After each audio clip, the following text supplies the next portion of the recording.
Before I started turning on the camera, I'm just keep it real with you and them. I'm not gonna hit y'all with a crazy intro. We were basically talking about your business, you being passionate about it, adversities that came from that, and just maintaining your mindset.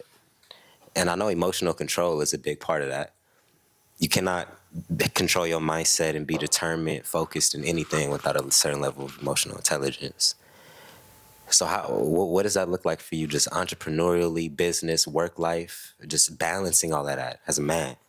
I mean, it's interesting when you talk about emotional intelligence. I'll be thinking about like every day in my life, I think about like being emotionally intelligent. Like it's so crazy. Like every step of the way, you're like, did I say it like this? Like, how am I coming off? You know what I mean? Like, what's my energy? So I always kind of think of it that way. Like, damn, like I want to come off non-passive aggressive. That's my first thought. I hate to say that, but I feel like as black people, the first thing they think is we're passive aggressive. Just like our emotions, like my emotions bothered you, like how my nose squinted up bothered you. You know what I mean? When it's like that, Damn, that's real. you know what I mean? Come off passive aggressive. I even think we come off passive. I think we come off passive aggressive sometimes. Not a lot of times. I know other races think the same thing. Yeah, so I'm always evaluating myself like, let me not. You know what I mean? Like, try and just like smile through things if you can. And also like, I tell a lot of people now, like, just don't take anything personal. Like nothing. Take nothing personal. And that it's easier said than done, but like, if you could stop taking things personal, you would really realize like, it's not about you ever. It's never really about you. Other people are going through their own lives and you're just like a stand-in in their story. Don't worry about it. Worry about your story. Right. When you talk about your story, the more I talk to you, I see that you have, a very deep story. Not even a deep story, but because I don't want to make it seem like you just the deepest guy ever. You feel me, or you just been through some traumatic ass shit, but you've laid bricks. Shot bricks too. Right. And that takes a certain level of a man. I'm not gonna lie, because a lot of people are commenting under my videos, especially this one 35-year-old who was like, I posted a clip about being drained and just giving too much of yourself out and not prioritizing yourself and building the things that you really, supposed to. So a lot of men are feeling kind of down bad, in other words, because they haven't laid no bricks. They've been caught up from girls, dead-end jobs, fake friends. How have you built what you have, and what have you built? You don't have to say everything, but what's your testimony? I mean, first of all, shout out to Miss Green. Let me start out there. You know what I mean? Without my mom, I don't think I would have the mindset that I have to want to do certain things. You know what I mean? I feel like when you grow up in the hood, I really get tired of the grow up in the hood. When you grow up in the hood, Thanks. Like, it does, because who cares? You know what I mean? When you grow up in the hood, you have the same opportunity that others have. You just have to go get it. That's the only difference. It's still there. You know what I mean? Like, all the programs are still there. The bus still goes out of this city to the school where you want to go to. Right. You know what I mean? You can wake up every morning and work hard. Regardless, even in the hood, you could wake up every morning and work hard. The only thing different is probably you can't wear these hats with the logo on it, but who gives a shit about that? You know what I mean? Like, at the end of the day, like, it's about you having like a full life. And I notice a lot of people who did grow up in the hood are like, man, like I grew up like, it's kind of like institutionalized. You don't have to. Why? You don't have to be. You have the freedom to do whatever you want. You know what I mean? Like, but you have to access that with your mind. Your family has to also put that in your way. Like, hey, you can do this, right? Like, plant the seeds. Yeah, a lot of times we grow up in the hood, and like I was saying this about new age kids. They don't like toys, like physical toys. Yeah. They just play video games. Yeah, facts. Go straight to the iPad. And you know how many cool toys it is? And then you talk about the iPad. You mean to tell me you got the iPad, but you can't call and tell me when some shit going bad. Why you don't know how to use the iPad call the police and call me and call your dad and call. They don't know how to do that. Some shit happened, and they running with the iPad or drop the iPad or get snatched with the iPad, and it's like that's facts. We gotta teach our kids to be. If they always into technology, teach them how to be technologically sound. Understand what's going on. Teach them how to be a little physical. Teach them how to climb out the window if they need to. If you know what I'm saying? Like, boxing classes. I don't know if you remember. It was a little girl who used to be in 2020. She was like a sniper. So she was like, So she was like going around with the gun and shooting. She's like 5 years old. And people was outraged. They was like, "Oh, what the hell? You got her shooting, trying to shoot black people?" And I was thinking like, nah, like he's training her to know how to like protect the family, herself, like. And that's a totally different. That's like such a deeper headspace to sit there and snipe. That's patience. That's calmness. You have this anxiety, can just like a meditation. That's beautiful. Back to access. You need access. I'm sorry. Did I answer the question? I kind of ran off. You did. And I kind of want to know, what did your early childhood look like? Because you said you don't like saying growing up in the hood. So what did that adversity look like? Because sometimes people don't. If you just hit them with the game, they don't really understand. Like, nah, we came from. We understand. So I got one story I just told. This is the second time I'm gonna tell this story. I told the story already one time, but I'm gonna say it again. When I first moved to Inglewood, I moved to Queen Street. I don't know if anybody's not familiar with Queen Street, but Mac 10 is the most famous rapper from Queen Street. Right. But I moved to Queen Street, and Queen Street is right on the border of Manchester, and then you got on the other side is a Mexican gang. So growing up over there, I had like 4 or 5 friends. My first experience is a story. I call the story Timothy. I'm going to write a song about it probably. Mm-hmm. But Timothy was the tallest kid. He was the most athletic kid. And he was fun. He was funniest. He can go to his crib. His dad was with him. You know what I mean? It was his dad and him. Bro, one day, the gang's members started to get on Timothy. They wanted to press him like, yo, get put on. So Timothy's running for like a week, trying to run away from these guys. But we're kids, so we don't know, like, you know what I mean? I think I was like 10 years old. We like don't understand, like, we need to protect Timothy. He shouldn't be going outside. Somebody should tell his dad. Like, we don't even realize that. By the end of the week, Timothy gets caught, gets jumped, put on the gang. From that moment, I seen Timothy turn from like an innocent kid like we were to just like a gangster, like, you know what I mean? Like, he had to be a gangster. Yeah. Like, I knew him. He was an innocent kid. I knew he didn't want to be that, but he had to be it. So just seeing that, and I'm just like, wow, like, now Timothy's not hanging out with us no more. And when I thought about it then, I thought like, damn, like, he got put on a gang, like, he wanted protection. You know, that's what they pushed to us, protection. And I was thinking, they took him away from the people who cared about him. His homies, his family, his brothers. They took him away from the people who actually gave a fuck about him. And he went to a place where they didn't give a fuck about him. He proceeded to fight, get shot, shoot, go to jail. Mm-hmm.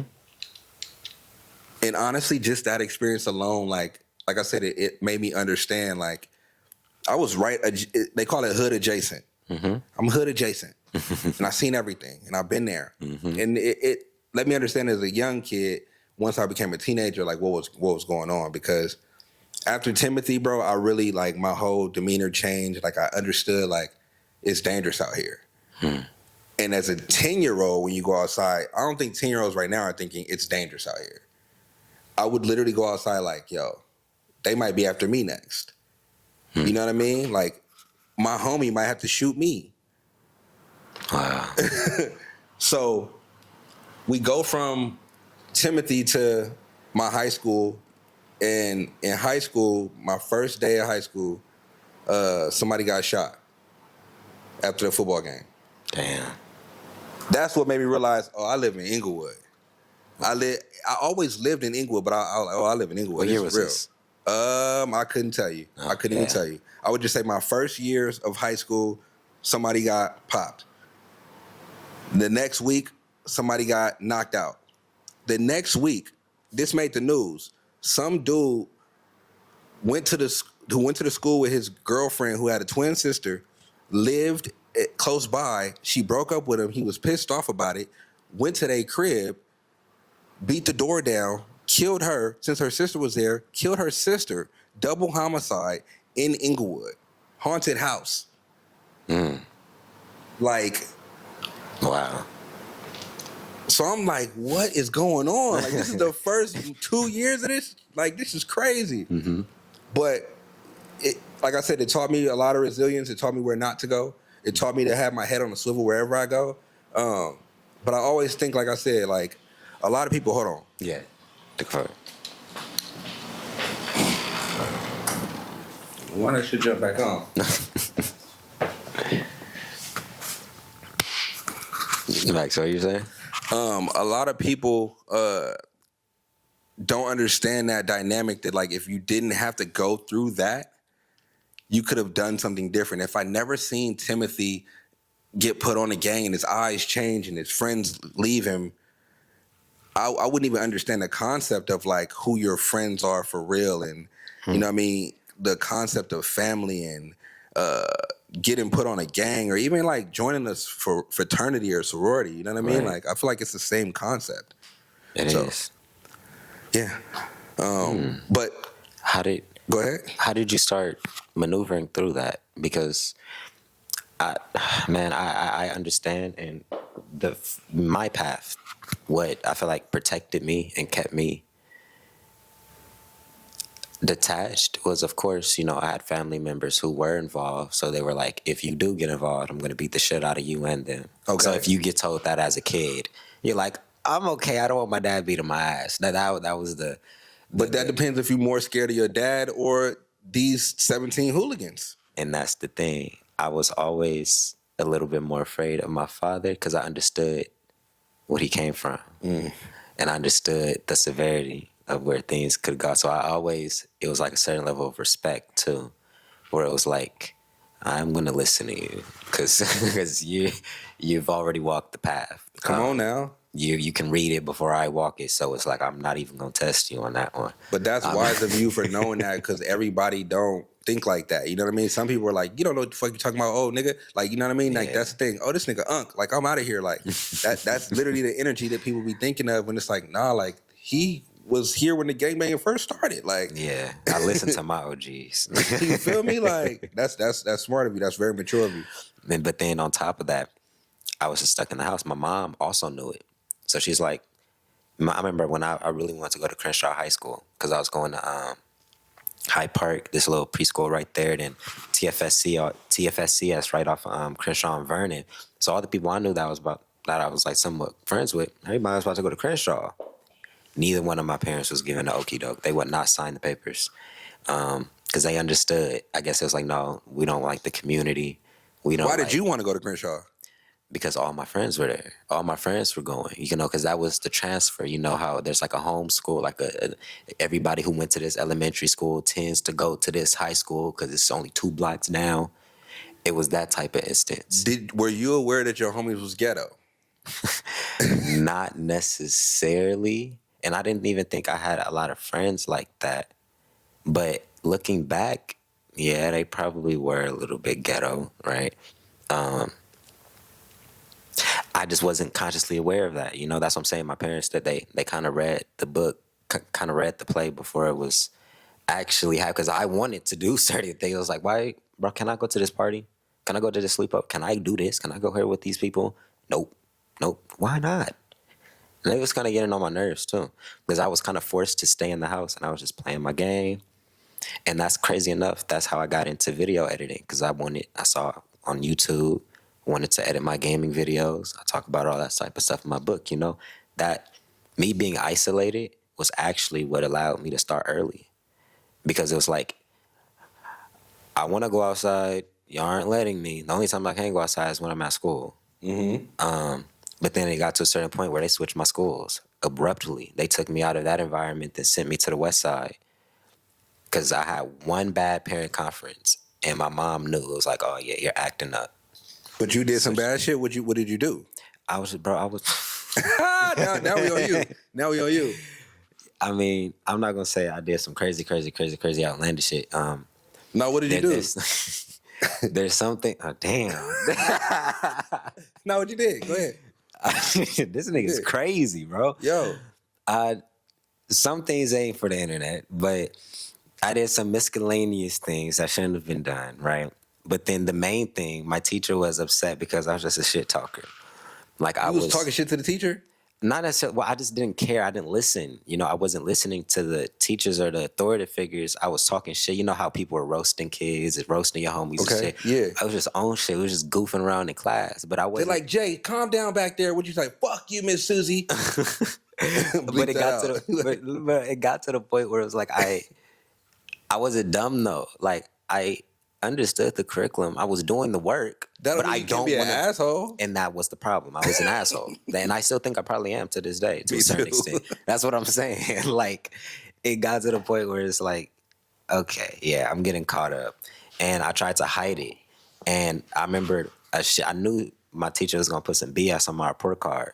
So when my mom got picking me up after the 7th grade culmination, it's crazy. I've got pictures of me getting like on that 7th grade day, not knowing that a couple hours afterwards I got the most crucial ass whooping because my guy in the car, she was like, "Where's your report card?" I was like, "Oh, they said and they're gonna mail it in the mail."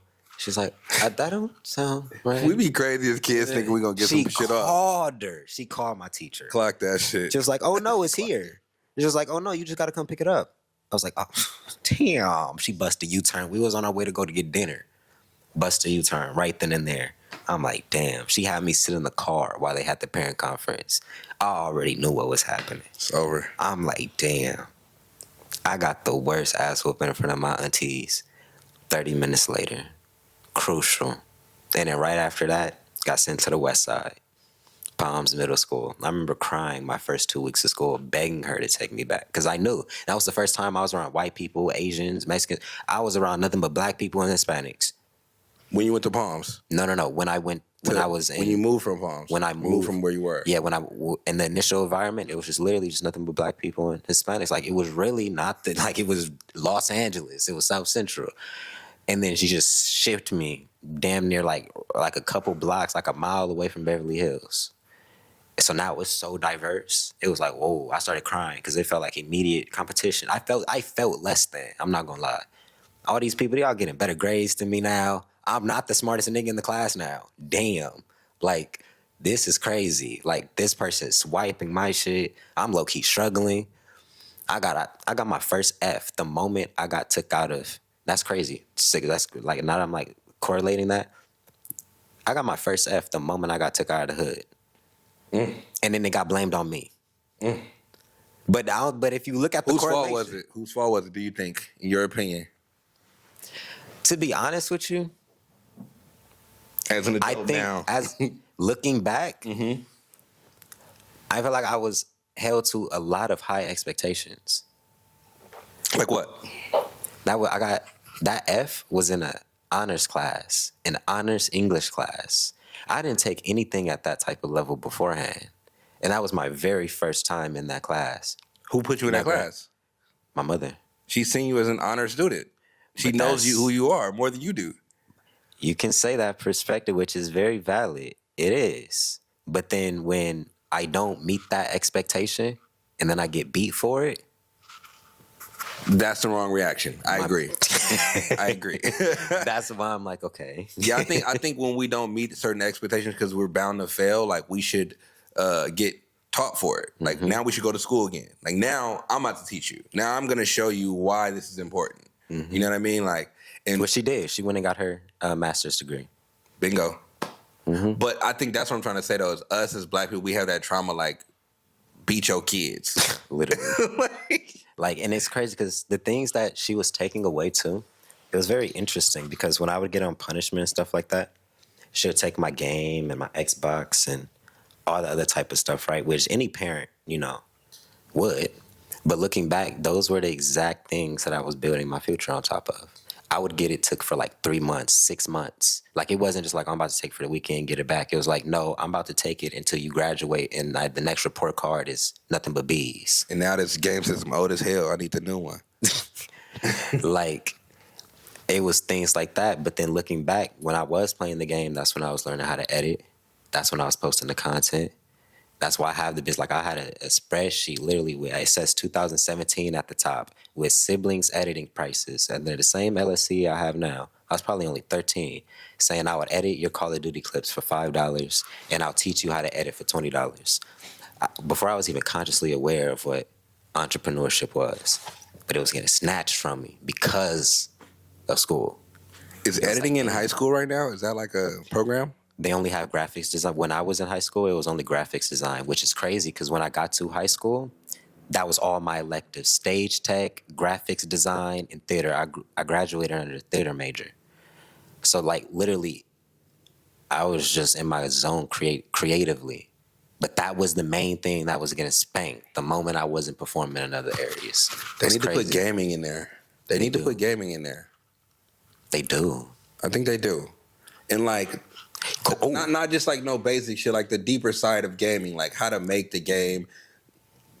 Crazy enough, my film school that I went for visual effects and animation, and it was game. They showed us how to rig game characters, how to build game environments, how to show like the film side. I didn't realize how much film is integrated into gaming and everything. Like gaming and film are one, and I don't think people see that. Yeah. But behind the scenes, the same people that's making these dope ass movies is probably the ones that's making your favorite video games. Absolutely, and scoring but they don't see and it. all that. My Absolutely. point, but they don't see that. Yep. It's a big correlation, but it took me going into visual effects and to see that. It was like, whoa, you just made a game character animation and put it in a movie film. You added a camera to the video game and recorded it. It was just like little things. It was like, so hold up, nigga. You ain't talking about why you got kicked out of school though. You still ain't get kicked out of school yet. What do you mean? When you got kicked out of school, you say you got kicked out of school. Yeah, I got shipped to. What you had did, you just cut some teachers out. That was it. Whatever she told my teacher, because I wasn't in the conference, so I don't know what really was said. But it was, you're just acting an ass. You're talking back. You're not listening. Did you transform your demeanor after acting an ass after that point? I don't know, because when I changed schools and I went to Palms, it was kind of like, you was introverted. It was only you was in your head. My point, but I was always introverted, which is why I kind of didn't really understand necessarily what was the problem. I think, crazy enough, when they say environment is a very big impact in how you act, it's probably true, because I probably was acting in certain ways and doing certain things solely because of the energies I was surrounded with. And as an adolescent, you just want to fit in. You just want to feel that sense of closeness. You feel me? And my dad wasn't there too. Like it was just a phone calls, maybe see him during the summers. You feel me? Was he getting money though, or was he just not there? Because it's a difference. You know what I mean? Some people dads be not there. That's Papa was a Rolling Stone. He getting money, and you like, damn, I never seen this nigga, but he was definitely sending checks. Or they're just non-existent, which is the hood. I want to say non-existent. He was focused on his money, but it wasn't the right money, to say the least. Copy. So, yeah. Valuable lesson learned, though. Valuable lesson learned, though. Y'all got a solid relationship now? Yeah, it's better. Especially recently. But, yeah, it just got to the point where I guess I was just trying to fit in too much or something. I just didn't have that foundation inward to know myself at that deep of a level, to not be influenced when things were happening outside of me. Like, it's crazy, man. I remember getting my ass beat in class by big fat niggas, getting stomped out in class. Like, these are never stories that made it to my mother. Every single time. You didn't want to tell her? She never got told. I come home with my glasses broke. Oh, mom, I just fell, or I broke it playing basketball or something. She didn't know. I just got my ass beat. I just got stomped out by a 200-pound nigga, and this nigga's in the 7th grade. Why you didn't tell her, though, so you could get some defense lessons? I guess it was my pride. It was like, I just don't even know how to say these things. And it wasn't, she was so focused. She was a single mother, too. She's focused on her bread. Yeah. It wasn't, She's trying to make sure y'all good. It wasn't this type of dynamic where it was like I was getting coddled. It was like, nah, I'm hustling so we can keep this roof and food right here. Yeah. It wasn't oh, is everything okay? How was school? It wasn't like a safe space that was nurtured from the beginning. So when something like that happens, That wasn't my first go-to. My first go-to was to just be quiet. But I guess they kind of got like inkling of it because my papa put me in karate classes one summer because I think I told him like I was getting bullied to a certain extent, but they didn't kind of believe me because I wasn't coming home with bruises and shit all on my face every single day. But they didn't realize, no, I was really getting ostracized. Like, I was getting my And head. it's like little kids. Like, I was getting my head shoved in toilets and shit. Nah, no way. I'm being so dead ass. No way. I'm being so dead ass. All right, nah. So it was. Who them niggas? It was certain. Who them niggas? We gonna go get them niggas. I don't. Ain't no way. I don't Ain't even no way. remember. Bro, it's Crenshaw. Bro, the hood is. I went to vicious. Inglewood. Niggas wouldn't shove my head in the toilet. Man. Vicious. That would have been the story. They vicious. It was like, this nigga didn't make it past college in high school. He died. Nah, he tried to pop somebody. Nah, but they should not. But that was. I think I was only like third grade. Okay. Second grade. So it was literally like I was still just like a dad. It was really like Good Kid, Mad City, where it was like I'm around so much bullshit. I'm not acting like y'all, but I'm here with y'all, so I kind of have to. It's kind of just like a product of the environment, which led to me. Okay, if I'm gonna be here, I want friends. Yeah. When I act like this, y'all let me in. When I talk like this, y'all are more fond, or y'all. You ever beat somebody ass? Like, nigga, what's up? Like, got on him? I tried to. It didn't end up how I wanted to. He put me in a headlock when I tried to just rush him. Every other time after that, it was just like a fair. It's like. So you never beat nobody ass, like, nigga, yeah, like. Nah, I don't think I had. I don't know. Okay. I haven't. I mean. Besides when I started boxing, that was a different story. So you beat somebody ass while boxing then? But I'm talking about adolescent, growing up, kid. I didn't start boxing until like 2-3 years ago. So you just recently beat somebody ass? I love putting up. Nigga, put these gloves on. Okay. I mean, I think that's fine. I think you just have to, in your life experience, like whooping somebody ass, so you can know like what you're capable of, and you also don't have to be scared. I think because in as middle school, third grade, first grade, second grade, like we're scared. You know what I mean? Facts. We're terrified of what's gonna like. We never got beat up outside the house. My big brother beat me up, but like, facts. Not here. I don't know what's going on, and then I don't know how to react to you. So I think like beating somebody ass outside is important as a young person. Like if they put their hands on you, you gotta let them know. Like facts. I'm not saying beat their ass. I'm not saying like that might go viral and saying beat somebody ass, but like you have to get in a physical altercation. You have to come out the victor. That's what I want to say. No, you do. And that's why I love when I started boxing, because I talk about this in my videos. My confidence went up because I didn't view people as threats no more. It was like, I'm going to say what I want to, because I don't think that you probably can't beat my ass right now. Like that thought in the back of my head, but then I always remember it's also a humility thing. You probably can. So it humbled me, because once you start boxing, you start seeing you don't look like you can fight, but you got hands.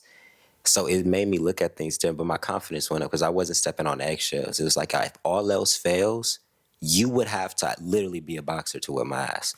Exactly. So if you don't box, which is a very high chance, there's no threat right now, unless you have a gun or some shit. Chances are you don't. So there's no threat. And number one in just self-defense period is like respect. That point. When you feel like you are physically more like ready to like fuck somebody up, you kind of like have respect for the situation, because you're like, right. Like I'm the most threatening thing here right now. Like this is, it would be crazy if I did something. You know what I mean? Like, and that's how I think of it, because I don't really want to be in that mindset, like where it's like you trying to be, you know what I mean, macho man, and it's like you don't even have to be. Like you're already the most threatening. Like back to being passive aggressive. Like. But that wasn't, perspective I had growing up. Like I was afraid of conflict. I didn't want to get that deep. But it was crazy because I always ended up in situations where I was fighting. Like in the boys' locker room. Hey, let's slap box. Let's go body. It's like I was always doing shit. Slap box is the worst thing ever. Somebody's going to get hit and be mad. That was facts. And especially if they heavy-handed. I remember this one dude smacking me. So, because it was this little small, chunky nigga in the room. You would think, it's like, okay, you're not probably going to be that fast. Every time he slapped me, it felt like a break went against my head. Boom, got a headache. Boom, headache. Boom, headache. Like, damn. I'm like, damn. Tag me out.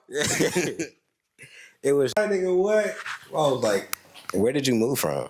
Inglewood. Well, you said you moved to Inglewood. Where did you come from? We came from. That's a good question. We came from. Talking to your mic too. We came from Compton. So like, you know where the Compton Airport is? I do. Whatever project is right next to that. Oh yeah. That's the same place Roddy Ricch is from. Yeah. So no different. I can't remember what it's Probably a little called, bit bro. Like worse. it's crazy. My mind just escaped me, but like I grew up there. Like that's where we started. Damn, that's probably a little bit worse than Inglewood, if I'm being truthfully honest with you. Yes, but when you're such a small kid, you really have no idea what's happening. Yep. You know what I mean? You don't know what's going on. So like, yeah, my mom was probably dealing with it, but like I had no idea. I didn't really get a first taste of the hood until Timothy. That's why that's like such a prominent story in my mind. Because when I came to that hood, I was like kind of of age to be outside and go play basketball, ride bikes with the homies, like shit like that. Mm-hmm. And now you realize, oh shit, like we got a little vibe. Like we the homies, like his house right there, his house right there. Like this is before, like you're not really even into school as much as you are because you kind of like in your niche. Mm-hmm. But yeah, man, I think that's just crazy. Yeah, bro got snatched up out of there, and that was just that's what really woke me up because Compton, I had no idea. All I knew was airplanes, horses, you know, the Compton Cowboys. That was something like as a kid I remember seeing horses like walk down the street. So that's why a lot of people are like, oh, my life was like this and like da. I'm like, bro, I was born in Compton and I seen horses walking down the street, cowboys and shit that niggas see in country and niggas see on, you know what I mean, upstate and all shit like that. So like I don't feel like I was left out. I feel like I got the true experience of what LA does when it comes to that, or Compton does when it comes to that. But yeah.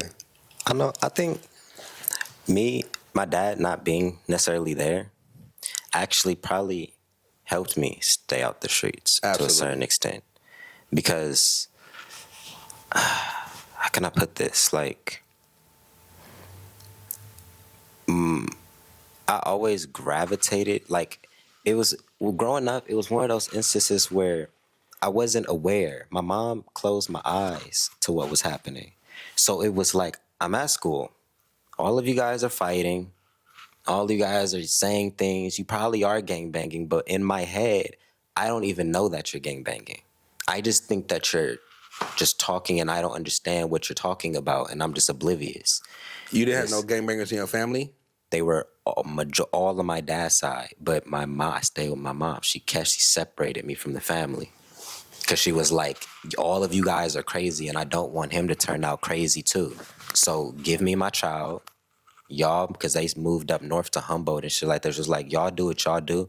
Just give me my son because y'all are still acting crazy. Even my dad said, he was like, when I was born, I calmed him down a little bit because it was this one night, he tells me this story.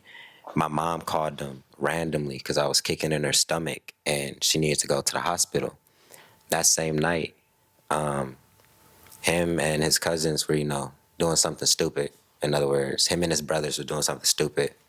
And long story short, he left them to go take my mom to the doctor because I started fucking up. That same night, those two people got locked for 15 years on a high-speed chase because of some stupid shit.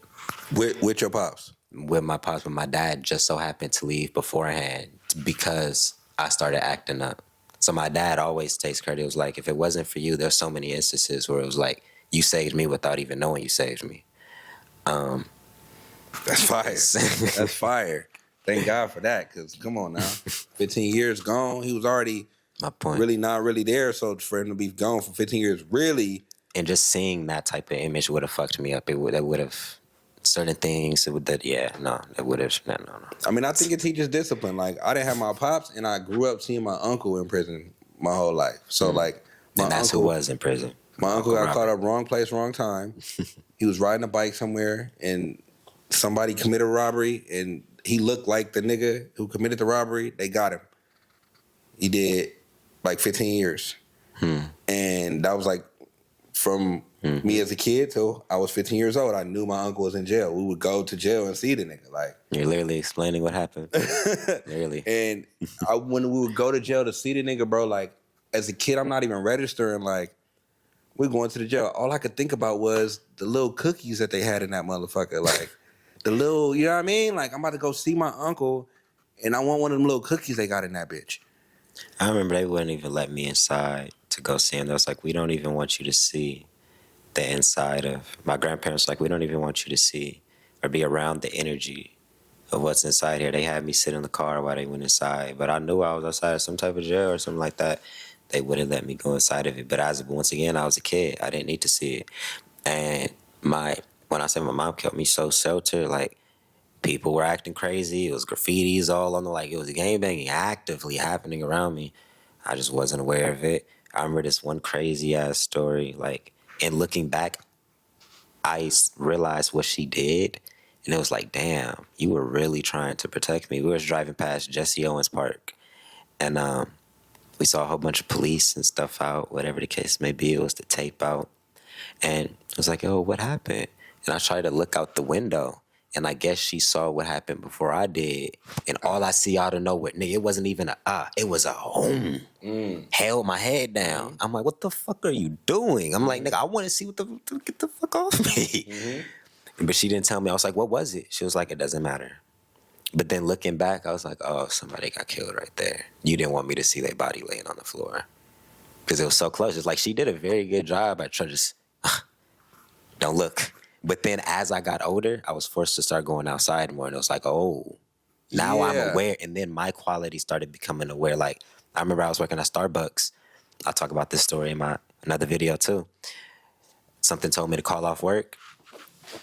I called off by the grace of God. That same night, somebody got, I don't like using the word, but hurt very bad, the K word, on live. They were on live stream when it happened.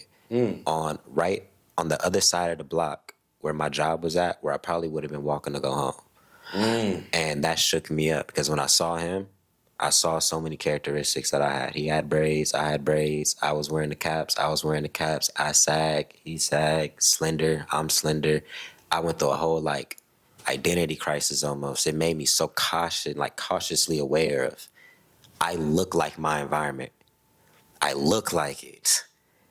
And that fucked me up because it was like, I knew retaliations and things were a thing. Like I was aware of it. It was like, whoa, I don't want to get caught in some, because that was so simple. It was on the other side of the block. I would have heard the shots. I would have, like, damn. But something in my spirit, God told me, nope, call off, go create. Literally, I called off work to go make videos. And then people wonder why I quit. People wonder why I don't quit. Like, it's been instances where it's like, damn. But like I've been saying, like, I grew up in the environment. I just wasn't aware of it. It just wasn't. I just thought it was life. Literally, I just thought it was life. I wasn't shown anything other than it's just like, this is how y'all act. Do you feel like that affects you now, though, in your adult life? Or do you feel like in your adult life, you're like, damn, like, I didn't have that experience. I don't understand what's going on? Or I'm nervous in these moments? Or No. If anything, I'm a lot more calm and accepting because I grew up around y'all. Like, how you were acting, I knew you when you were still picking up the basketball and you didn't have all these face tats and all that type of shit. So you can act very aggressive right now. It's like it doesn't scare me or it doesn't deter me, especially because now I'm aware of my family members. Like, I'll be sitting in the living room, it'll be 15 gang members all right there, and I'm very cautiously aware, but it's all family members. So I've been shown the side of them that wasn't so rowdy that I humanized them. Got it. I humanized, so it's like, you guys are just... Yeah. I think, I think the moment you see somebody, like, take somebody's life or do something, like, extra like that, like, you kind of, like... It scares you. Not scares you, but, like, it just opens your eyes to who they really are. So, yeah, I understand the humanizing part. Because, like, yeah, I want to see you as a human. But, like, some people are just, like, batshit crazy. And you have to, like, experience those moments to understand who to play with and who not to play with. I remember one time as a kid, I got jacked. I had a Larry Bird jersey, same color green as this. I had a Larry Bird jersey. I had just got a chain, and I had just got a bracelet, and I had the white Air Force Ones on, and I'm walking for some reason by St. Andrews Park, down Manchester. I used to live on 3rd. And I'm walking down the street, and some niggas from 6-0 walk up on me, 4 niggas. and he had his hand in his shirt. He was like, "Nigga, give me your jacket. Give me all the shit you got on."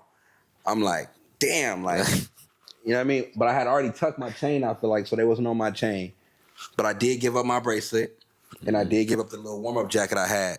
And I was like, "I'm not taking off my shoes." Like, take off the Air Force Ones. I'm like, "I'm not taking off my shoes. I gotta walk home in these. I'm not taking off my shoes." By this moment, I kind of realized like he just got his hand in his shirt. I don't know why I was crazy enough to take the chance. Like, he don't got a gun. He not gonna shoot me. It was broad day also. It was several old people around that didn't do anything. They just watched it happen. They didn't even say like, "Yo, like leave him alone." Like nothing. Just let it happen. Story, nigga. So boom, I slide back to the crib. Now I kind of like jog home. I have my one of my best friends, childhood friend. He lives next door to me. It's my neighbor. He from A-Tray Gangsters. I go get him. I say, "Hey, man, these niggas just robbed me. Those some niggas from 6-0." And I know like they not cool with 6-0. So I know that's gonna infuriate him. Ignorance. He get in his car. He had a Beamer. He get in the Beamer. He like, "Get in the car, come on." We drive. We go. He like, "Where they at?" We driving around the block to go find them. We finally see them, and I don't even know how much you can keep in. They might have to blurt this, but we see him. He like, "Them." I'm like, "It's them right there." He pull out the pistol, and I'm in the passenger seat. Rolls on the window, shoots across my face. Bam, bam, bam, bam, bam. Swerve off. We go back home. I'm like, while we swerving off, I'm like, "Yo, take me home. Take me home. Take me home. Take me home." Right? Like, cause I'm annoyed. I thought we was gonna go beat him up. Mm-hmm. I didn't know that was what the activity was. So, but I needed that to happen though, for me to understand who I was dealing with. I told him something that was gonna piss him off beyond what happened to me. You just hit it dead on the point. Why I've never been in that type of situation. I've purposely not told my family certain things because I know how they would. Your demeanor. I know I'm not gonna tell you because you're gonna take it past a certain level. It's certain, man. There's been times. It's crazy. That's that story. If you getting robbed, I've had a very similar story. I told you with this jacket, like very similar story. But oh my God, I lost my train of thought. You were saying because I was saying I got robbed, and that it's like people were trying to do specific things to like you were trying to protect your people from shit because you was gonna go to them and be like, "I just got robbed," and they was gonna start tripping. Yeah, my family is already like overprotective. Yeah, and they're already overprotective as hell. Like you've seen my mama's side, my dad's side is that's a little bit different. Like. There's been instances, like, in recent years, too. Like, they're just naturally hot. Like, we go and walk into the store. I walk to the store all the time. My dad walks to the store all the time by ourselves. I guess they have word of certain things happening. He's like, walk with him to the store. Like, I need protection all of a sudden. I'm like, oh. How old are you? Nigga, this is literally like 2 years ago, maybe. Oh, okay. Like, what hood are we talking about? Right off Crenshaw and like I don't like he's saying gang names, but say the Crenshaw, gang name. No, Crenshaw and Bronzeville, Crenshaw and Stalker. Okay. Crenshaw and King. Okay. Right by the Crenshaw Mall. Got it. That's a borderline between two different gangs. Yes. So we walk in, and he's like hyped up because he got his thing on him. Absolutely. And big energy. He like, nigga, nephew, I'm telling you right now, nigga, if any car pull up, nigga, I'm letting loose. Nigga, you start running. I don't give a fuck about nothing you talking. I'm like, the store is right here. Let's just go. You on 10. Like, I'm like, okay, I love it. I go in there, I get his thing, and the whole time he's just eyeing down cars, hand, like the bag of the gun damn near out of his pants. Like, I'm letting all of you know, yeah, exactly. Like, damn, that's gonna attract more energy than me just walking. Kind of, but being a threat is you scare off a lot of energy by being a threat immediately. I like that. I low key like that. That's one thing I do like about the projects. Is that. That's what I was like. That's what I'm saying. Like I've been around, but then we'll get right up in there, start smoking, eating some snacks, playing the video game, laughing like nothing just happened. But I see the switches happening. Like you're ready to tick. I'm seeing but I've seen the human side of them more because it's been my family. I'm Yeah. around y'all more when we're chilling than when you're doing stupid shit. And that's just back to demographics, though. You know what I'm saying? Like you were saying, like y'all went to the hood stores. Like y'all could have went to the store 20 blocks away and been fine. Y'all drove in the car. But you know what I'm saying? For Like a honey bun, like yeah, film it, but we got it. Like you know what I'm saying? Like no, I'm just saying, like it all matters. It's the difference between me going to Ralph's for a honey bun or me going to Whole Foods for a honey bun. Nah, that's a big and it's two different corners, but it's an experience. It's a different experience. I'm gonna get a high quality honey bun. You know what I mean? I literally went to Sprouts the other day specifically to get like the supplements that I wanted, beetroots and stuff like that. I needed to go there because I knew it was gonna be the fresh one. Versus going to Food for Less and getting some old stock. You know what I mean? So like, it's all about access. You know what I mean? And where you decide to go. I could have went to Ralph's. I chose not to. Like as a kid, I could have went to a different school. I chose to go to my school I went to.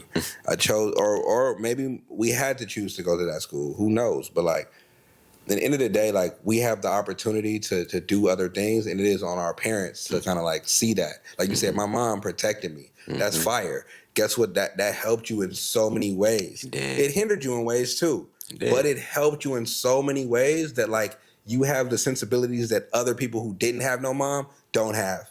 You know what I mean? Like, and I think that's so important to have. Even like you said, oh, I didn't have my pops, but like you had examples of. I could tell that you had examples of somebody who was a solid man. I was calling my dad every other week. Like, I'll talk to him when I could. I'll spend the summers with them. My grandparents, it wasn't literally, and it's crazy. Like, there was men around, but it wasn't like stepdads and stuff like that. My sister's dad. Stepdads is hard, low key. That's what, like, if stepdads are good. They're good. I love stepdads are good. So it's like it was around, but it was just so much like just drama and tension. It was just like that. It was a mess, but it was so much blessings within it. And that's why I show so much grace to my parents. Like, we could not even get along. No bone in me can like accept resentment.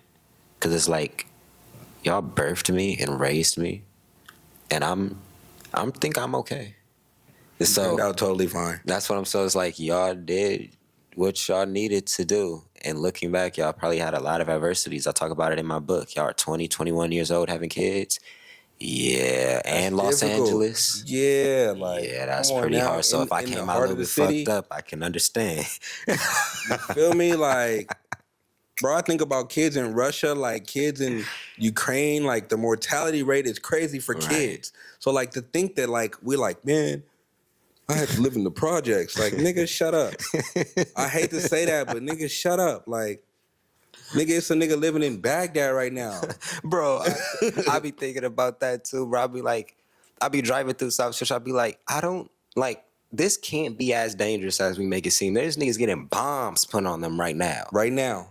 Like, right now. Like, I don't think that this is as dangerous as we make it seem, but we're just traumatized because it's happened to people we care about. But in reality, we perpetuate it. Yeah, but in reality, there people who don't look like us. We think these white people be privileged, these Jews and stuff like. Nah, they getting fucked up too, in real ways. I mean, they're not just getting bullied; they're getting. What does that sound? We gotta pack up everything. Oh man, like you're done. No, you can't pack up anything. Once you hear that, yeah, it's time to go. You only have about 2-3 minutes. How far are you gonna get? Yeah.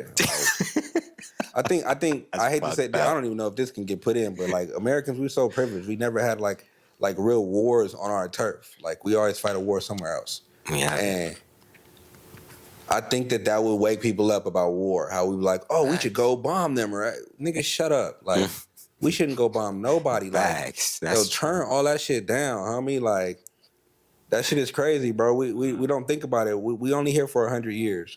Niggas are trying to get out of this 100 years so fast. So fast.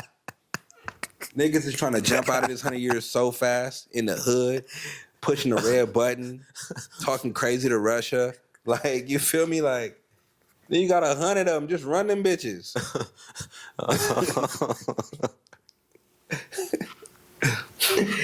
Bro, Facts, dog. I've been saying this shit for the longest, but I don't know. There's so many things that's happening in South Central. And it's crazy because I really do feel like it's emotional shit, and people don't like to acknowledge it. But like when I look at some of the ones where like you are unpredictable, it's because they're emotional.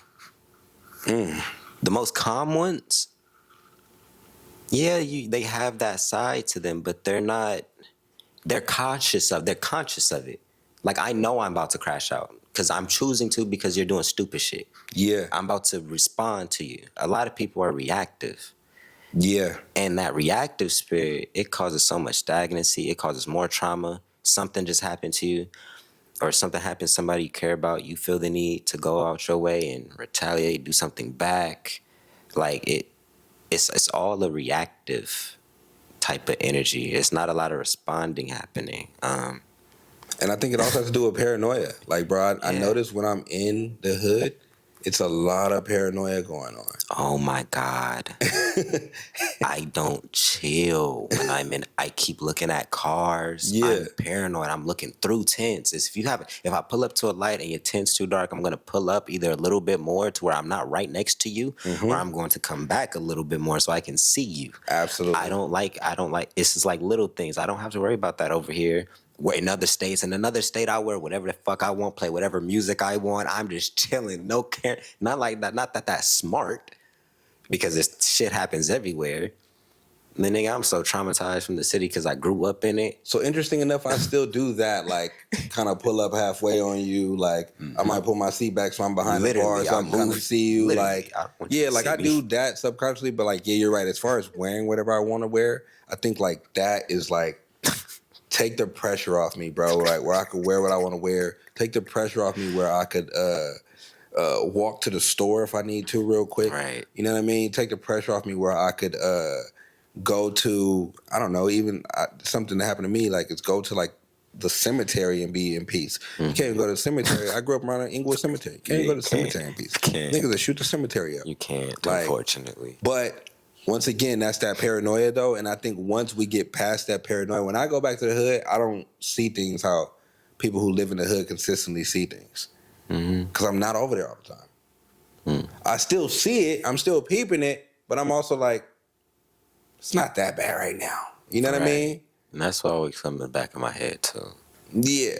Like, it's not that bad right now. Like, it's funny. I was watching a video of you and Beezy on a video, and y'all are in the front yard, and y'all talking about a topic, and the only thing I noticed, I'm watching a video and a mail truck speeding by. Woo! I started laughing so hard because I'm thinking the mailman is trying to get out the hood so fast. The mailman over here be cruising, bro. That's dead ass facts. I'm in the ghetto. When I'm in the ghetto, I'm smashing it. I'm at every light. I'm out of here. Smashing. Get me out of here. Yeah. Because we feel it. Yeah. You feel it. And people be acting like we be crazy. Like, oh my God, brother. That is some real shit, dog. Yeah. I mean, you know, but once again, I think everything is always about environment for me. I feel like the moment you step out of that environment and be not resistant to that environment. Like you said, you cried when you had to go to the other school and not even realizing like, this is about to change my life. Right. This is about to completely change my life. It did too. It did. In the best way possible. It did. In the best way possible. So you know what I mean? Like, oh God, it did. Yeah, thank God for that experience, because then you can now see like, oh shit, now I can kind of deliver that experience to someone else and let people know like, hey, this might be a good thing for you. Right. Versus thinking like, oh, I'm not gonna be around my friends anymore. You know what I mean? Like, how many of those friends are you still cool with? 0. None. You feel me? What if when you went to the school for the first time, you was able to be like, oh wait, this is a diverse group. I could be the leader of this diverse group. Damn, just how I was doing in my old school, I could be that person too. I think you said something that was very profound, and that's a thing I was struggling with lately is I don't hate it, but I have a disdain for going around my family at family functions, because at times I feel like I am the most smart person there or the most successful person there. And when I know that I'm not as successful as I need to be and as smart as I need to be, it makes me feel some type of way because I'm like, damn, they all looking up to me and I don't know shit. I know shit, but you know what I'm saying? Like, you know what I'm saying? Like, I don't know anything. And they're all like, wise man knows nothing at all. Exactly. And I'm like, wow, like, I don't really enjoy being in those type of environments all the time because I want other people to be smarter than me so I could pull from what they got going, so I can understand what they got going, so I could be learning instead of the person who's leading all the time. I don't mind leading. I'm a natural leader, but it's so impactful to have people around you who know so much more than you. So you're like, yep, okay, cool. Oh, yep, let's do that. Yep, perfect. Oh, yep, I'm going to use that tomorrow. Like, you know what I mean? Like, and so when you got to that new experience, you said you were the least smartest person there, and you know you was at least like, I felt like it. At least you felt like it. Like I feel like for me that's the perfect position to be in because I'm like, y'all can't even see me, and I'm about to like outshine everything. Right. You know what I'm saying? Like because you were smart. You were still You were still a smart kid. You were still an intellectual kid. You were still a handsome kid. You were still like you still had everything that you had more than them because you had the understanding of what just happened. Facts.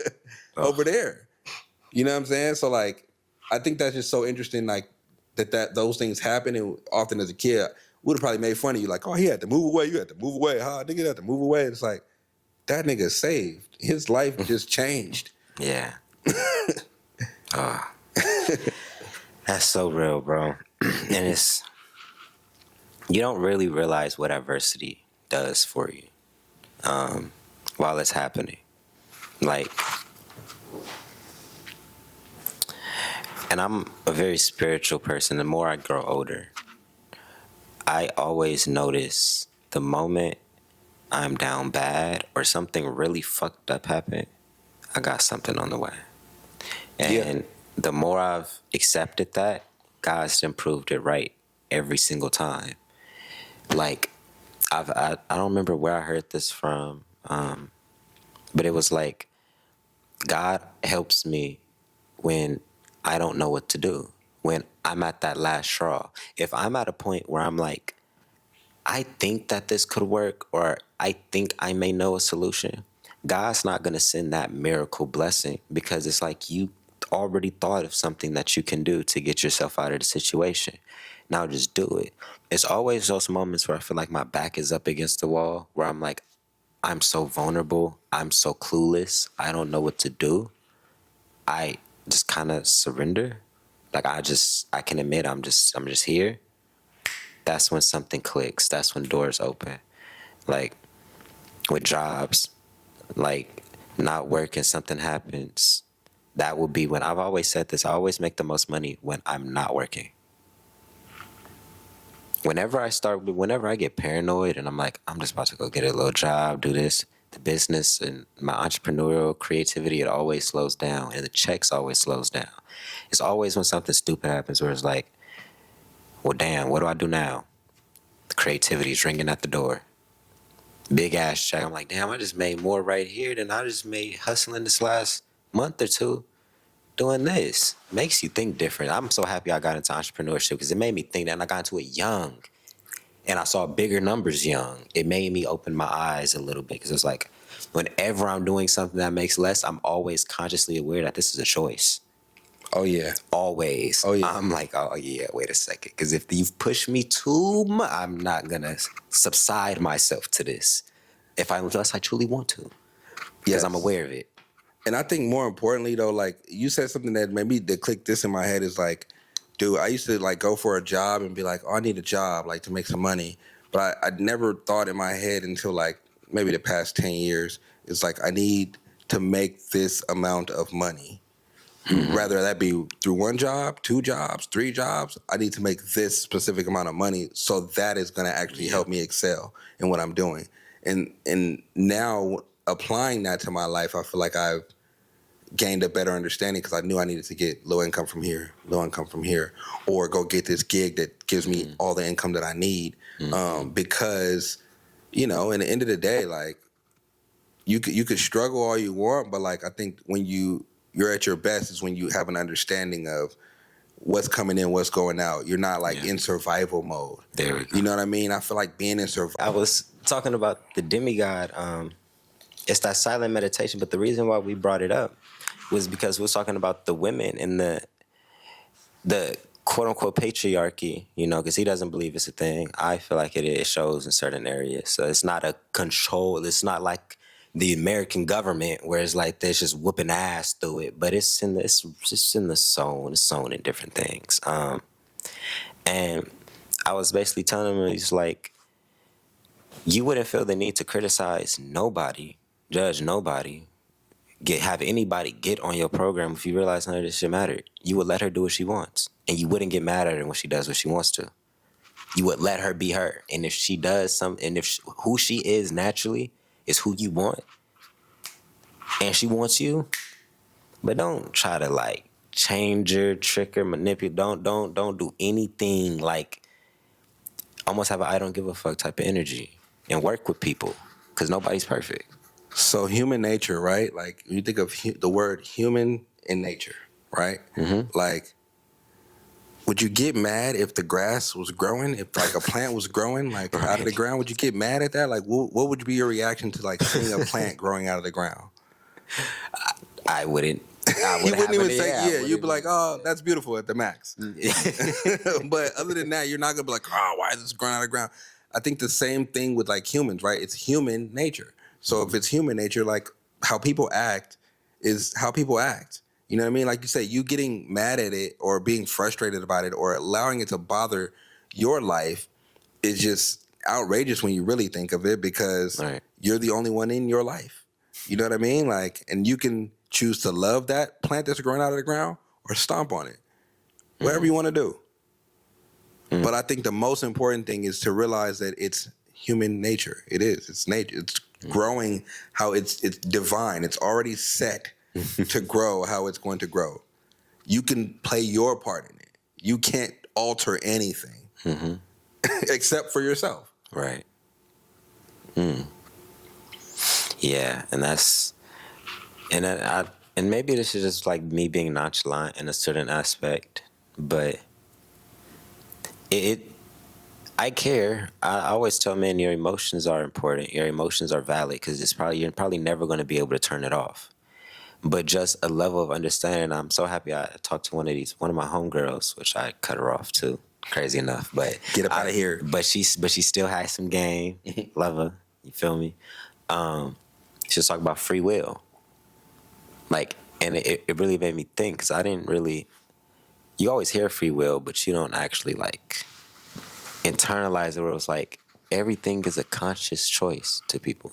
Nothing necessarily happened by accident. Something. It was always a train reaction of you were doing what you wanted to. Okay. Like if somebody treated you wrong or somebody made you feel a certain type of way or they said something a certain type of way, they more than likely had the thought to say it another way, but they chose to say it that way. So instead of... That would be assuming everyone is emotionally intelligent, though. Yeah, well, I guess I'll just hold people to that standard. Because everyone is not emotionally intelligent. A lot of people act off emotion, so therefore a lot of their actions are just talked like... about that. Reactive. You know what I mean? Like reactive. And you're probably thinking like, bro, you could have just sat back. I think of that way too, but I'm always like, I always just give people the most grace I can give them. You know what I mean? Right. Like, because I know that they're just not thinking about me. Like it's big world, small planet, or big man, small planet, or however you say it. Like, I think that when we realize we're on this rock floating through space with a million other rocks in it, floating through space, how insignificant what we're doing here is. Even filming this, like this is for us. This is for, you know what I mean? We are controlling a destiny in this space, but the world around us is still doing everything it's doing and it's going to do for the next 40 years, for the next 100 years. You know, when I go to that reactive standpoint, I remember where I heard or read this too, but deep down, everybody's doing what they perceive to be in their best favor. So underlying it, no matter how reactive or responsive you are, you're still making a decision somewhere in there because you feel it as favorable to you. And that's even like with it's crazy because I think that's like a real deep level of psychology because you never know why somebody thinks them acting or doing something or even embedding a certain emotion or perspective is beneficial to them. But they could think that that's actually helping them and they think that that's making them a better person. That's why I say free will in a certain aspects is like, you're going to do what you want to a certain extent. And in your head, you could be completely justified for doing that. Yeah, but not in the court of law. Facts. Now Get your ass in jail, boy. Now that's where it gets, that's where it gets tricky when the law get involved. But just like the basic, just human. And you should. I think you should definitely like exercise your free will. I think too many times we kind of like do follow these laws and it's in our head. It's not really like a law that's holding you back to the hood perspective. If I'm in the hood, I'm like, I can't wear this hat. Like, why can't I wear this hat? I'm not a gang member. If I'm not afraid of conflict, I can step up to those situations and be like, I'm not a gang member. This is and yo, I'm so and so. What's up? Hey, how's it going? Now, you know what I mean? Like, I've had that happen to me. I've had it happen. But that's important, though. I think instead of us being afraid of that conflict, indulging in it, that's one of my favorite things. I tell my employees all the time, like, yo, like, you got to love conflict because somebody's going to come to you and be having a bad day. And when they come to you having a bad day, you have to, like, enjoy the fact that, like, I know you're mad. I could see that you're frustrated. But I really want to bring you down to where I am because if we don't, then it'll be two people yelling here. And I need my job, so I'm probably not going to be the one who's yelling. So then that's going to end up with you leaving the place. So, like, how can we come to a common ground? You know what I mean? Like, but it's about understanding that it don't even have to go there and no place. That part. That's actually what happened in Leimert Park. Some gang members walked out. I was up there with somebody taking pictures. And I guess it was just starting a little bit too hard. He just got this Audi truck or something. We had girls hanging out the sunroof and shit. Yeah, you know who hood y'all in? And they was just being silly. You feel me? And there was this group of dudes, like 10, 15 of them. It's only me and one other dude. And this other dude, I don't think he's familiar with the space arena or whatever the case may be. And I peeped them from a mile away. I'm like, they looked over here. You're not paying attention, but I am paying very close attention. Their energy, their demeanors is shifting towards us, and you're not even paying attention to it. Like they're shifting. I'm like, they're about to come up to us. Long and behold, they started walking over. Something in the back of my head, I was like, wait a minute. I know that dude. He does music. He has a clothing brand. As soon as they walked up, I didn't address nobody else in that fucking room. I went straight to the ringleader. I knew exactly who to talk to. You make FUBU, right? Yeah. You do music. I'm a photographer. This is what I do. I'm not even, I'm not trying to intrude on anything, but I do know you, and I do know that you do music, and you do, whatever case it may be. Let's connect. Simple. Not even, but him on the other hand, this dude's over here giving his clothes away, giving his merch out. I'm like, bro, they're low-key extorting you, but you could have just just shut the fuck up. But for real. But it'd be little things. Flight. That's what I'm saying. It'd be little things. If you are consciously aware that this could go a different way, not only are you calmer, you're a lot more confident, and you make more decisive decisions. Like, I was completely aware that there was 15 gang members approaching me, and I had a $1,000 camera in my hand, and just didn't merch every fucking where. But you know what? But they didn't want it. They actually said, they actually told me, oh, you're good over here. You're good. You can keep doing what you're doing. And what define that is RESPECT. That's what you did. Right. First thing you did. That's the hey, I know who you. I like that shit. You feel me? Like, yo, that energy, I'm telling you, I do that in my everyday life with other people. Ooh, I see them shoes, I'm fire. That's me doing that. I'm respecting your space and letting you know, like, yo, I'm fucking with you. Like, we're good. Like, you know what I'm saying? Like, it needs to be understood. I think the more you respect people, the more you can feel safe. because you can understand that, like, oh, well, I know he respects me, so I don't gotta ask him like, yo, what's up with you? Like, you don't respect us? Facts. Like, imagine me saying, why y'all niggas walking up to me like, or not saying nothing, ignoring them like they wasn't even there. Yeah, bro. Like, oh my God. You know what I mean? I'm sitting Choices. I walk in your living room and I'm filming in your living room, and you come in the house and you like, and I'm just like, keep filming, nigga. What's up? Like, I'm in your living room. Hello, I'm gonna tell you, yo, what's up, bro? I shoot, I film, I know what you do. Yeah, let's get it going. It changes the dynamic. You know what I mean? But respect with every aspect in life definitely changes the dynamic. I just want to say that. I actually love that because I wanted to transition into like the love space because that's actually something me and D talked about last night too. I said it because I've been seeing it a lot, and it actually makes a lot of sense. It's like women need love, men need respect.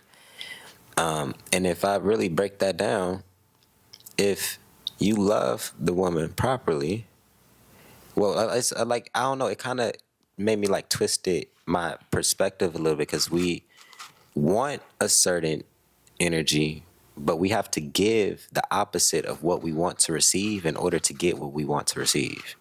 If we were to give a woman respect, she probably wouldn't give us that respect because she doesn't feel loved. So we'd have to give her the love in order to get the respect.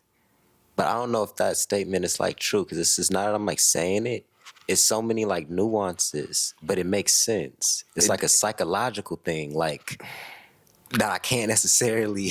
So I always just say this, man. I hate to say it, but like as a person who has experience with women, like I just think that like it depends on what women you pick. Yeah. You know what I mean? And I think that I've had women in my life that I've picked that were exactly what I needed to survive. You know what I mean? Like exactly what I needed. So I didn't have to put on any kind of role, you know what I mean, for anything. I did have to respect her. I think back to what I'm saying, like respect is just in life. Right. The fact that I respected her made me understand so many things about this person. And I feel like the other women who weren't that way, I feel like didn't have a concept of that. So me, like, I don't know, I guess trying to come through with the respect for them or whatever, like they didn't even care about that. They more so cared about like monetary things. They more so cared about like futuristic things, like, oh, like, are you gonna be a millionaire? Like, I mean, I'm over exaggerating, but like, no, you're not. You know what I mean? I'm not, but you know what I mean? I'm just saying like things like that, and those things are actually irrelevant because there's no way I could look at you today and assume that you're gonna be a millionaire in the next 5 years. You know what I mean? I have to take that chance actually. You know what I mean? Hey, let's film this right now. So now if it blow up, I'm like, I was fucking with bro when he was, you know what I'm saying? Yes, sir. But that's what we should do if in our partnership versus like trying to like project and like go based off projection of what you're gonna be. You know what I mean? Like, oh well, man, but you should go off that. Yes, what I'm gonna be, but like, not if you're not a millionaire, don't expect me to be a millionaire. Oh my God, now that is real shit too. And I think that was also part of the things that we was talking about. It was like giving them enough confidence and instilling enough confidence in themselves and their self-esteem to where they kind of take men off the pedestal. Because if they were to take us off the pedestal, we would have a lot more secure women. We will have less jealousy. Off the pedestal and what? And what do you mean? Off the pedestal in the way of providing and protecting I need. This is my man. I'm less than a human if I don't have a relationship. Like, I think everybody should be taught a certain level of independence because that instills respect for other people as well, because you know that they can handle themselves on their own. And this is a union, a partnership, not a codependent relationship. I think a lot of codependency happens. And I was just breaking down the respect thing to him. I was like, think about when somebody's getting jealous. They think that you can be took from them. A secure person wouldn't feel like that. They'll probably have the conversation with you, talk to you. If they trust you, they'll let you do what you want. If they don't trust you, chances are they're not in the relationship with you. But then how are you then making them feel secure? In what way? So you're saying a secure person, like, yeah, there's people who are secure, but then there's people who aren't secure, and there's people who you can make insecure, right? Like, so how are you making that said person feel secure to where they can be? Transparency If I'm Okay. telling you exactly what's going on and I'm not leaving no stone unturned, you have complete clarity of the situation. And that headspace of I'm gonna let you do what you want. I'm letting you that's the definition of letting people do what they want. You can't say, oh, I let her do what they want or let him do what they want, but they were lacking information. If I'm going to give you ultimate senses of clarity, and that should bring you security because I'm not gonna lie to you.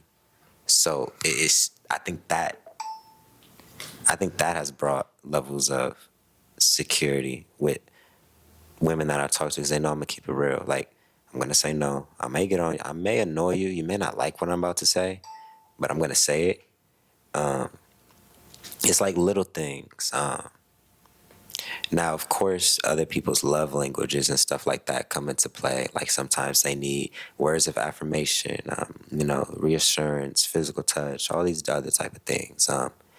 That's very real.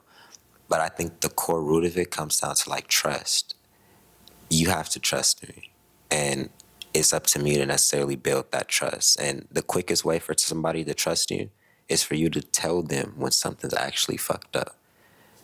Because if they had to find out on their own, the trust is already kind of twisted. But if you told them probably before you even did it, and it's like you're so honest, I'll probably let you do it. Crazy enough, I've heard women say that. Just off the fact you told me I'm going to let you. Fine. Because you were honest. But the fact you sat here and tried to lie to me, that's a problem. Yeah, I think I agree with everything you're saying. I think as a young boy, I feel like I was really like in that space of like I gotta like keep my like never let the right hand know what the left is doing. You heard that statement before? I have, actually. Which it is still valid, but it's just not as necessarily valid as when it comes to like being honest, just with everybody. Like I feel like, bro, if I'm not honest with everybody, I then harbor what I took from this conversation. If I don't tell you everything that you need, that I feel like you need to know from me, I'm gonna be like, damn, I didn't tell him that. Like, you know what I mean? Or damn, like you know what I mean? He's missing something that I was supposed to give. And yeah, like just be honest, man. When it comes to relationships, like I think being honest has saved me so much because I could say whatever I want to say. It's like back to that, oh, people think I'm an asshole. I could kind of be that asshole and not purposely trying to be that, but like, and being honest. Mm-hmm. Yo, I don't like this. Or yo, like, I think this. Yo, what do you think about this? Like, I had a girl call me arrogant. And when she said that, I was like, well, I don't know what to say. What do you want me to say to that? And then she was like, that's exactly what I'm talking about. Perfect. Like, does this work for you or not? My point. You know what I mean? Like, bro, I'm telling you, once I stop living for other people, I will really tell you, like, when you get like people who really fuck with what you have going, you don't feel the need to put on a show for anything. You know what I mean? So I don't feel like I have to be like people who are all my homies, friends, girls, they know like I might be a little bit of an asshole sometimes. Mm-hmm. They don't take it personal. You know what I mean? Like, and if they do take it personal, they might tell me like, yo, I take it personal. We have to talk about it. But that happened. I'm not about to deal with people who don't understand it. The moment you don't understand it, the moment we have a disconnect. If I don't understand that Jay might be a little bit of an asshole, we doing an interview and you tell me something and I'm like, I might start going off and I'm like, wait, I don't understand. That's his like his humor. That's like how he's adding to this, or that's him being straightforward with me, whatever it may be. Like, it's not even personal. Mm-hmm. That's his avatar. Mm-hmm. I respect the avatar that you in. That part. This is mine. Yes. Ours are not versus each other. Mm-hmm. They're living in the same video game. Yep. You know what I'm saying? Like, you hit it right on the point, bro. And that comes back to where we kind of started with the demigod, let them, the meditation, all of that type of stuff. That was a good way to round that off. That was. Is there anything you want to end it off with? Anything you want to tell them? Any message? Be yourself. Push your ideas. Don't allow someone else carrying out your idea be an issue for you, because the goal is for you to complete the idea that you want to complete. So however it comes out is the goal for you. Don't worry about who pushed it. Don't worry about who said it was their idea. Don't worry about what resources you're using. Worry about the idea coming out in the fashion that you want it coming out. Tis all. That's beautiful, bro. I love talking to this dude, man. All right, man. Thank you, man. That's love.